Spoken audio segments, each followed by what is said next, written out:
कर्म तेरा साथ नहीं छोड़ेगा। कबीर साहब ने कहा है आपन कर्म न मेटो जाए, काबिय कर्म गत टारे ना डरे। गुर बसेठ पंडित से ज्ञानी, शोध के लगन धरी। सीता हरण मरण दशरथ को, वन में विपत्ति पड़ी। कर्मगत टारे ना डरे। कबीर सदगुरु ने कहा है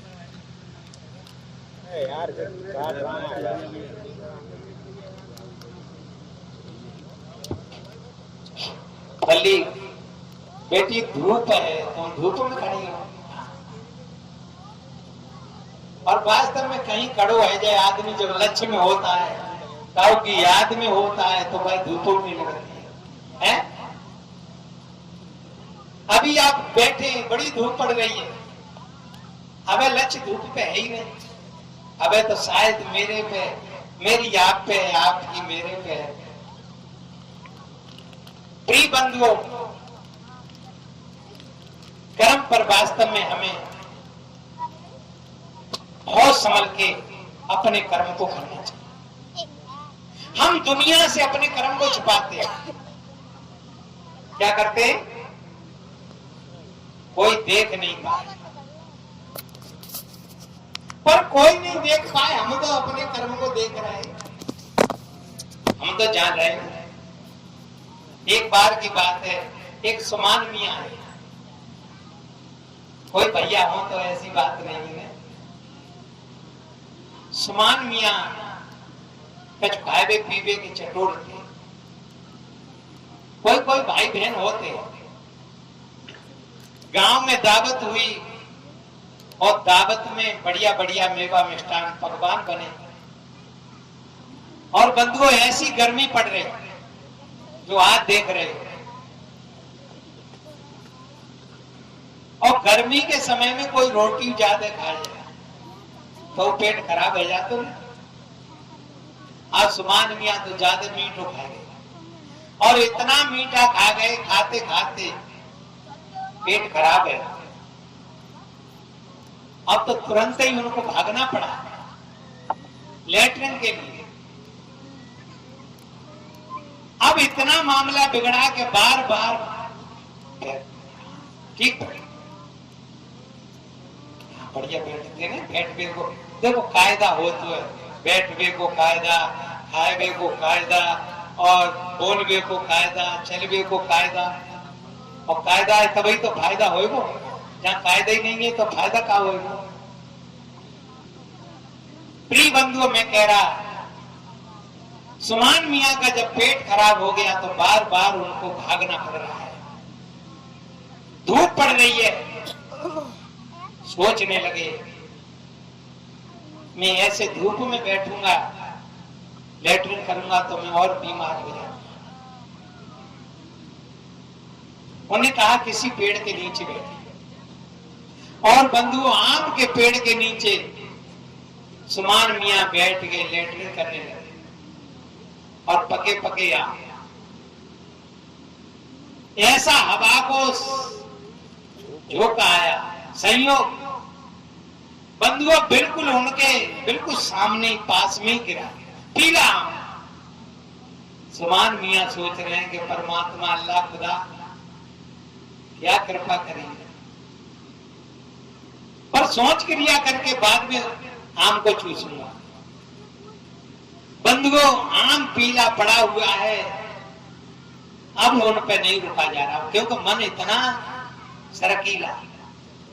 सुमान मियां ने उचक के देखा तो कोई दिखाई भी नहीं दिया, और सुमान मियां ने आम को उठाया और चूसने लगे, लेटरिन कर। कौन आज आम भी चूस लिया, लेटरिन करके चले आए। और देखो शाम को संयोग उसी गांव में बेस्याओं का तमाशा आया। सत्संग में भाई बहन थोड़े कम आए, फिर भी बहुत हैं, यहाँ तो बहुत हैं। और जहां नौटंकी ढोला तमाशा हो तहां देखो, यानी 10-10 कोस की भीड़ मैंने देखी है। इतनी तगड़ी भीड़, जहां टट्टी पेशाब पड़े, वहां पर कोई लोगों को कोई संशय नहीं, और उसी में बैठे पूरी पूरी रात गुजारते। वेश्याओं का तमाशा आया। सुमान मियां सोच रहे हैं कि ऐसे मौका को मेरे को नहीं चूकना चाहिए, मैं भी देखने जाऊंगा। बंधुओं, जैसे ही शाम हुई, जालक बालक से भीड़ इकट्ठी हुई और उस भीड़ में जाकर के सुमान मियां बीच में बैठे और इधर वेश्या स्टेज पे आई। अपने अल्लाह खुदा परमात्मा सुमान एक ही बात है, तो वो प्रार्थना कर रही है, सुमान तेरी बत्तियां मैं जान गई राम, सुमान तेरी बत्तियां मैं जान गई राम। सुमान मियां सोच रहे और का जान गई, आज मैंने एक गलती करी है, जा हरामजादी ने कहूं मैं मेरे को देख लिया, और इतनी भीड़ में ये कहेगी तो मेरा तो मरबो है जाएगो। बंधुओं, सोने की अंगूठी, अच्छे आदमी थे, सोने की अंगूठी निकाली और एकदम जैसे ही ऊपर को किया, वेश्या ने देखा, भाग करके आई, अंगूठी को ले लिया। सुमान मियां कह रहे हैं, देखो होश की जरूरत है। क्या कह रहे हैं? होश की जरूरत है। सारे में बात कर रहे हैं, क्योंकि तू जानती है और मैं जानती हूँ, मैं जानता हूं, बस बात यहीं की यहीं समाप्त हो। प्रिय बंधुओं, वेश्या उल्टा समझ रही है कि सुमान मियां मेरे भजन पे बड़े खुश हो गए। जाकर के स्टेज पे पहुंची, पहले कहा सुमान तेरी बत्तियां में जान गई, और दोबारा में क्या कहने लगी, सुमान तेरी बत्तियां मैं कह दूंगी राम, सुमान तेरी बत्तियां मैं कह दूंगी राम। सुमान मियां ने सोचा, हरामजादी पहले कह रही कि जान गई राम, और अब कह रही है कह दूंगी राम, जाको मतलब घूमस में कुछ कमी रह गई। बंधुओं, कुछ नहीं था, एक चद्दर थी बहुत बढ़िया। सुमान मियां ने जैसे ही ऊपर चद्दर, क्योंकि इतनी बेइज्जती इतनी भीड़ में कौन करवाए, सोच रहे हैं तो मर जाऊंगा।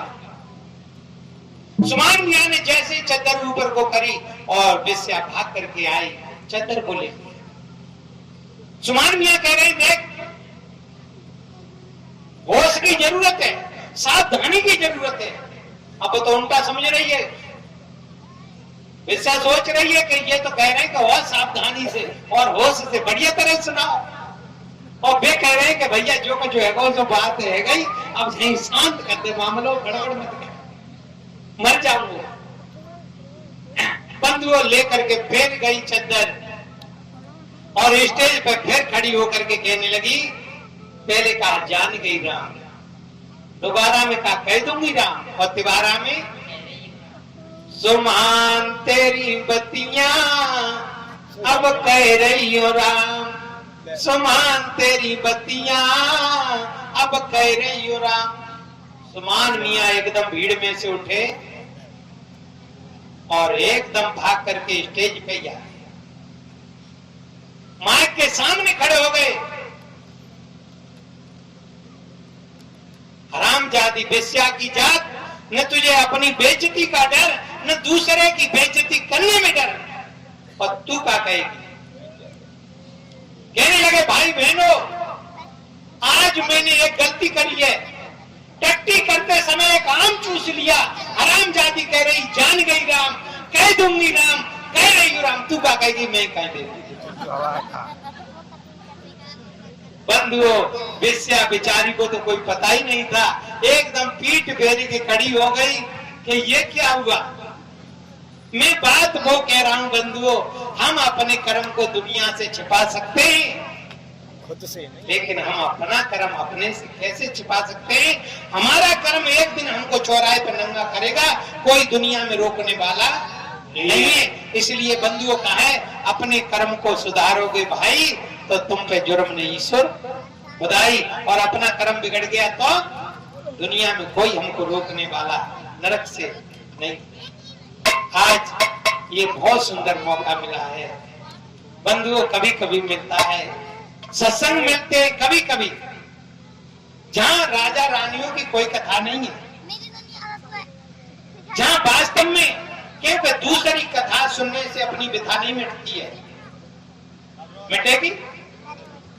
अपनी कथा सुनोगे तभी अपनी व्यथा मिटेगी, दूसरे की कथा से हमारी व्यथा नहीं मिटेगी। इसलिए बंधुओं वास्तव में अपने को अपना बोध हो जाए, अपने स्वयं ज्ञान हो जाए, तो हमारी जीवन नैया में वास्तव में किनारे से लगेगी और जीवन में सुख शांति आएगी, आनंद की गंगा बहेगी।